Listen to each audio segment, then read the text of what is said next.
تو اگر دیکھا جائے تو کینڈیڈیٹس کو جو ہے وہ ابھی تک آپ دیکھیں نا اس پی ایس ٹی اور جے ای ایس ٹی کے معاملات میں گول مول گھمایا جا رہا ہے، یعنی گول مول گھمایا جا رہا ہے، اور کون کر رہا ہے؟ ساری گورنمنٹ اس کی ذمہ دار ہے۔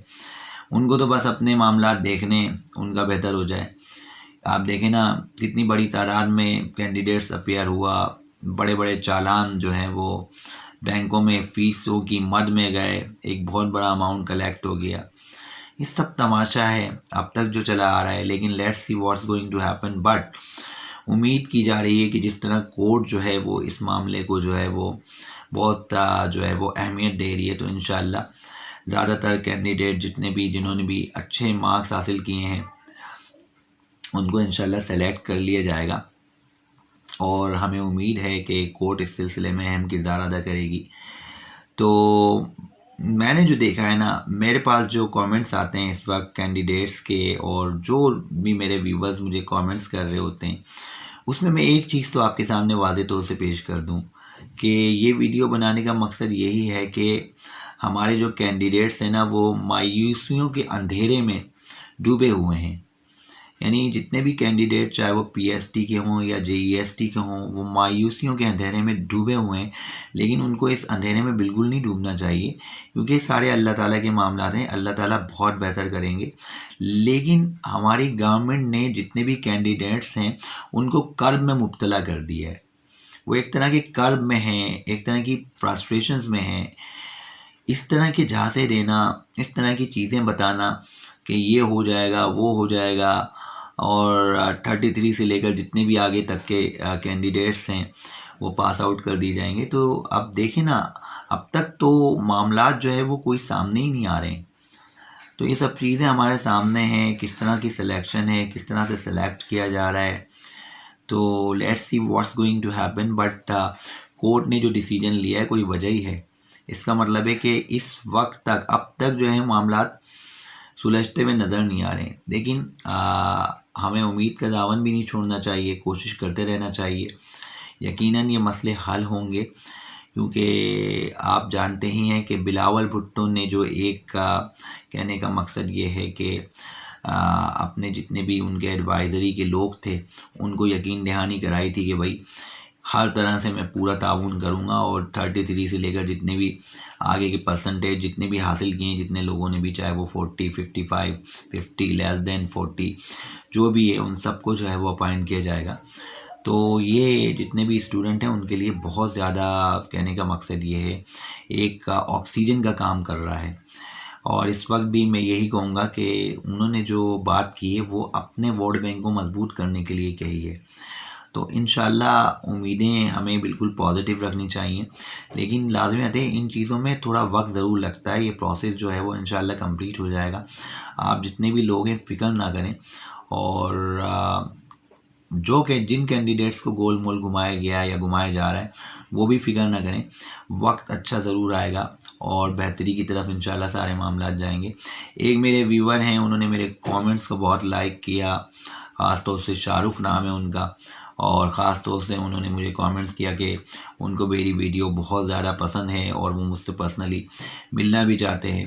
تو انشاءاللہ شاہ رخ، انشاءاللہ میں آپ سے ضرور ملوں گا، اور میری کوشش رہے گی کہ آپ کو بھی کچھ ٹپس دوں زندگی کے بارے میں، کہ زندگی کیسے گزارنی چاہیے، کس طرح سے ہم بیسٹ ہو سکتے ہیں لائف میں، کیا چیزیں جو ہے ہم اپنی زندگی میں اپنا سکتے ہیں جس سے ہم بہت زیادہ بہتر ہو سکتے ہیں۔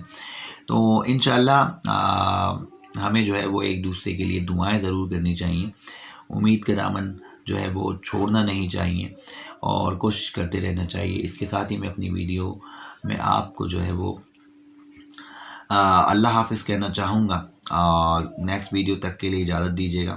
اللہ حافظ۔